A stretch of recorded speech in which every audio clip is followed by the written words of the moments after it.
Taalif Média leer gi bàyyikoo ci kàddu dëgg ngir niital askan wi. jërëjëf Soxna Jaara soxna su baax nga ku la way ku farlu Jaaratulaay. jërëjëf Soxna Jaara soxna su baax nga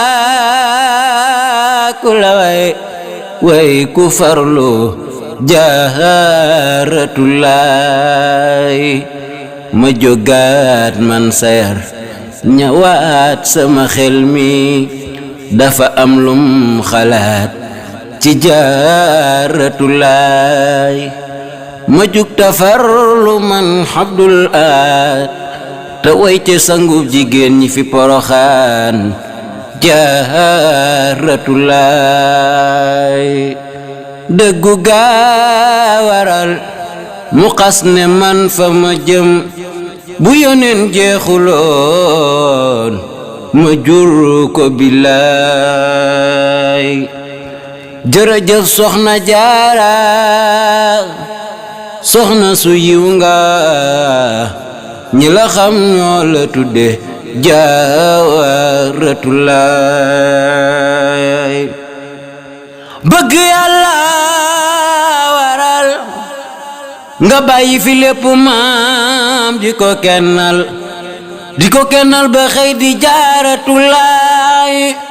ne la woon yaa fu soo ku takku nga am jom ku lewet yaatu raw nga Jaaratulaay. ne la woo yaa fu soo ku takku nga am jom ku lewet yaatu raw nga Jaaratulaay. ku la roye am lu rëy royoo li nga am ni danga ko wut ba am ko Jaaratulaay. ku ni mel dootu am ni jëf yi mu jëf ni lu nu may jàmm moom la Jaaratulaay.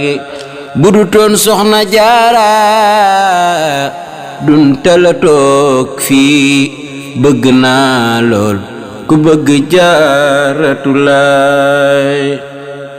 ku la way am lu rëy njariñ nga lu yaatu danu la war di sant Jaaratulaay. ku la santul iñaan na dugg ca xol ba ku la soppul du baax danga bëgg laahi.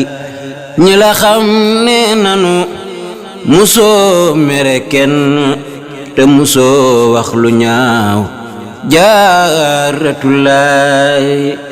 ñi la xam ne nanu yow danga taxawoon koor ku la tooñ sax nga baal ko Jaaratulaay. ñi la xam ne nanu bàyyi woon nga fi duniyaa dëkk ci mbaax ba nekk Jaaratulaay. joxe nag soxna si manoon na ci ñépp du la jox wax ko Jaaratulaay. Soxna Jaara Soxna Jaara Soxna Jaara kii mooy maami Sëriñ Mustafa Mbàkke mooy maami Sëriñ Fadilu maami Sëriñ Baara maami Sëriñ Abdul Ahad maami Sëriñ Abdul Xaadar maami Sëriñ Saaliw maami Sëriñ Murtada maami Sëriñ Basiro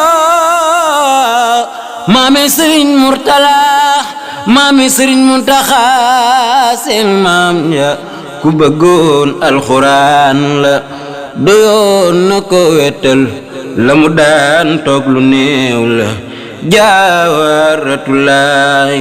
su guddee nag mu daal di jaay nelawam yaa jënde kook topp Yàlla Jaaratulaay. mën a muñ sàmm soxna si aka maandu woon du xuloo kenn soxna Jaaratulaay bu la neexee bàkku soxna si raw nga li nu am jar na sant Jaaratulaahi subhaana rabbika rabbil izzati amma yasifuun wa salaamun alal mursaliin walhamdulillahi rabbil aalamiin.